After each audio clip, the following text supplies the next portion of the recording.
Afternoon. This video documentation is in regards to our R3 headlights Canbus LED bulbs.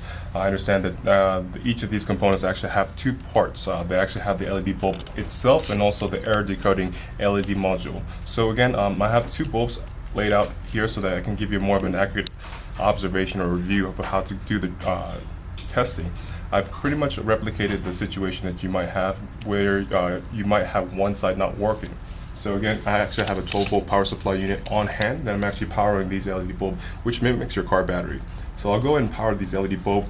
Again, I have both of them connected. So power on, you can see that turning off, one bulb works whereas the other bulb does not work. Pretty much if this is the case that you're experiencing, what I'm kindly asking you to do so is pretty much work with the outer module, being the case that this is external, which is a lot easier to work with rather than anything of the LED bulb, which is part internal inside your headlights. So again, the LED module will be this.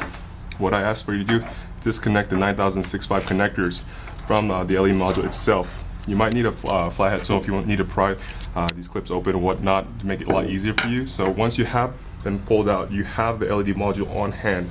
What you're going to do with the LED module that's not working on the one side is to cross-reference it. What I mean by cross-referencing is you're pretty much taking the LED module to its opposite sides to connect it just to see if the concern follows the specific LED module from the affected side. So I'm going to go ahead and do that. Transferring this over to this side. So this side, pretty much disconnecting things. Moving this side to this side. Again, this is the working side, this is the non-working side. I know that this module is a good module. So we're testing to see if this module is a concern or not.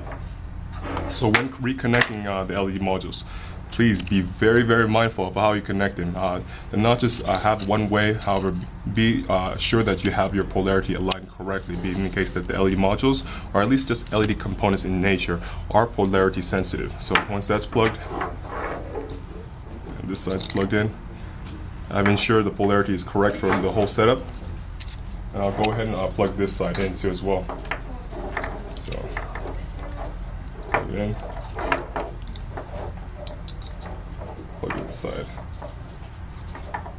Okay, so after I've done the cross-referencing, I'm going to boot up the power once more.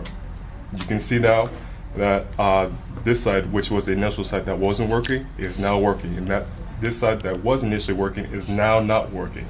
This tells me that, in fact, that the LED module may be bad, and then this is a report for us to move forward with so that we can go ahead and file the warranty RMA and whatnot and assist you with the replacement. However, the good thing is, if you're not entirely sure if it's the LED module that's failed or not, I'm also actually letting you know that the LED bulb is actually self-sufficient in terms of powering up by itself without the LED module. What this LED module is pretty much regulates the power being drawn from your vehicle so that your vehicle doesn't read as an error message. You can still use the R3 Canbus LED without the error canceling module. However, you may have an error message showing up on your dash until you get the module replaced. So if this is the criteria you're in for temporary purposes only, you can go ahead and bypass the module completely and go ahead and connect it with the LED connections that you're left with, the 9005 connections. So go ahead, make sure you got the polarity correct. You got your positive, positive, negative, negative. So once you got that confirmed, you can go ahead and plug it back without the LED module. Again, this side has the LED module, this side, we completely bypassed it. Just for the time being until you get the replacement. You can see both are now working, okay? Hopefully this can give you more of an overview or rundown of a review how to troubleshoot these LED R3 Canbus bulbs. Once you're able to find some sort of confirmation in regards to the troubleshoot that you're undertaking, please follow up with us and let us know what you've seen and what happened in regards to the cross-reference so that we can take the RMA and move from there. Thank you so much for your time.